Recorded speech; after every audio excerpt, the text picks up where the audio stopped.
दोस्तों स्वागत है आप सभी का। दोस्तों इस वीडियो में जानेंगे लोकसभा चुनाव का ओपिनियन पोल। दोस्तों विपक्षी एकता के बाद यानी महागठबंधन बनने के बाद लोकसभा चुनाव का नया सर्वे निकल कर आया है और इसमें भाजपा को तगड़ा झटका लगता नजर आ रहा है।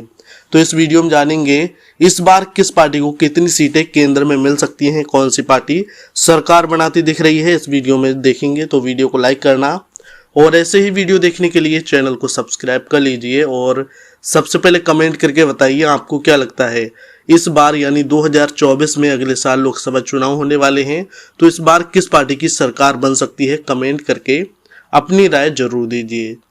तो चलिए अब देखते हैं लोकसभा चुनाव का ताजा ओपिनियन पोल। यहाँ पर हम राज्य बाई राज्य देखेंगे किस राज्य से किस पार्टी को कितनी सीटें इस बार मिल सकती हैं। सबसे पहले बात करते हैं पुडुचेरी की एक सीट की। तो ये एक सीट यूपीए को मिल सकती है यानी महागठबंधन को मिल सकती है।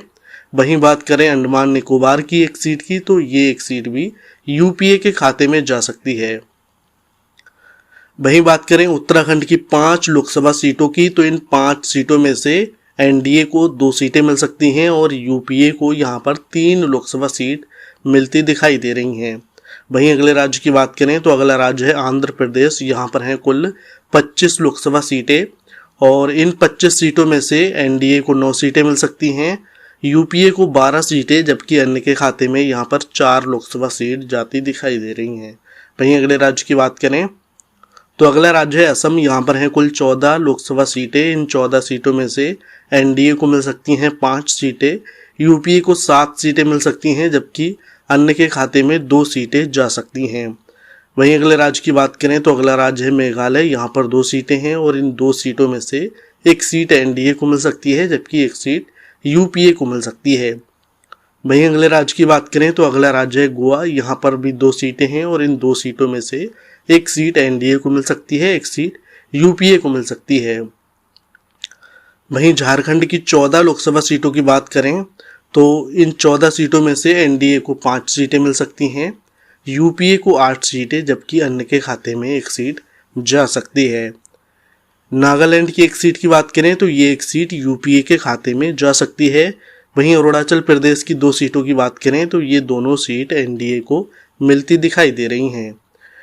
राजस्थान की 25 लोकसभा सीटों की बात करें तो इन 25 सीटों में से एनडीए को 8 सीटें मिल सकती हैं, यूपीए को 14 सीटें मिल सकती हैं, जबकि अन्य को यहाँ पर 3 सीटें मिल सकती हैं। वहीं अगले राज्य की बात करें तो जम्मू कश्मीर की बात करें, यहाँ पर हैं कुल 6 सीटें। इन 6 सीटों में से एनडीए को 3 सीटें मिल सकती हैं, यूपीए को 2 सीटें और अन्य के खाते में 1 सीट जा सकती है। अगले राज्य की बात करें तो अगला राज्य है हरियाणा। यहाँ पर हैं कुल 10 सीटें और इन 10 सीटों में से एनडीए को 2 सीटें मिल सकती हैं, यूपीए को 6 सीटें, जबकि अन्य के खाते में 2 लोकसभा सीट जाती दिखाई दे रही हैं। हरियाणा में भाजपा को तगड़ा झटका इस बार लगता दिखाई दे रहा है। वहीं अगले राज्य की बात करें, दिल्ली की बात करें तो यहाँ पर कुल 7 सीटें हैं और इन 7 सीटों में से एनडीए को 2 सीटें मिल सकती हैं, यूपीए को 2 सीटें, जबकि आम आदमी पार्टी को यहाँ पर 3 सीटें मिल सकती हैं। वहीं बिहार की बात करें तो यहाँ पर हैं कुल 40 लोकसभा सीटें और इन 40 सीटों में से एनडीए को 12 सीटें मिल सकती हैं, यूपीए को 26 लोकसभा सीटें मिल सकती हैं, वहीं अन्य के खाते में 2 सीटें जा सकती हैं। वहीं बात करें छत्तीसगढ़ की तो यहाँ पर हैं कुल 11 लोकसभा सीटें। इन 11 सीटों में से एनडीए को 7 सीटें मिल सकती हैं, यूपीए को 4 लोकसभा सीट मिलती दिखाई दे रही हैं। वहीं तमिलनाडु की 39 लोकसभा सीटों की बात करें तो इन 39 सीटों में से एनडीए को 10 सीटें मिल सकती हैं, यूपीए को 27 सीटें, जबकि अन्य के खाते में यहाँ पर 2 लोकसभा सीट जा सकती हैं।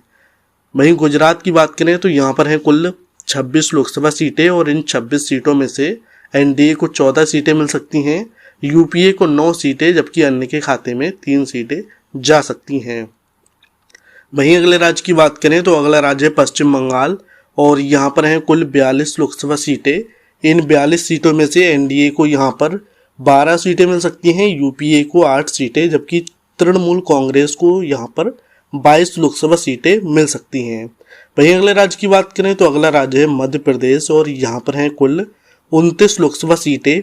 इन 29 सीटों में से एनडीए को 11 सीटें मिल सकती हैं, यूपीए को 18 सीटें मिल सकती हैं, मध्य प्रदेश में इस बार बीजेपी को तगड़ा झटका लग सकता है। अगले राज्य की बात करें तो अगला राज्य है उड़ीसा। यहाँ पर हैं कुल 21 सीटें और इन 21 सीटों में से एनडीए को 6 सीटें मिल सकती हैं, यूपीए को 7 सीटें, जबकि अन्य के खाते में 8 सीट जाती दिखाई दे रही हैं। अगले राज्य की बात करें तो अगला राज्य है केरल। यहाँ पर हैं कुल 20 लोकसभा सीटें और इन 20 सीटों में से एनडीए को 4 सीटें मिल सकती हैं, यूपीए को 12 सीटें, जबकि अन्य के खाते में 4 सीट जाती दिखाई दे रही हैं। अगले राज्य की बात करें तो अगला राज्य है पंजाब। यहाँ पर हैं कुल 13 सीटें और इन 13 सीटों में से एनडीए को 2 सीटें मिल सकती हैं, यूपीए को 6 सीटें, जबकि आम आदमी पार्टी को 5 सीटें मिलती दिखाई दे रही हैं। अगले राज्य की बात करें तो अगला राज्य है देश का सबसे बड़ा राज्य उत्तर प्रदेश और यहाँ पर हैं कुल 80 लोकसभा सीटें। इन 80 सीटों में से एनडीए को 45 सीटें मिल सकती हैं, यूपीए को 15 सीटें, जबकि अन्य के खाते में 20 लोकसभा सीटें जा सकती हैं। वहीं अगले राज्य की बात करें तो अगला राज्य है कर्नाटक। यहाँ पर हैं कुल 28 सीटें और इन 28 सीटों में से एनडीए को 8 सीटें मिल सकती हैं, यूपीए को 17 सीटें मिल सकती हैं, जबकि अन्य के खाते में 3 सीटें जाती दिखाई दे रही हैं।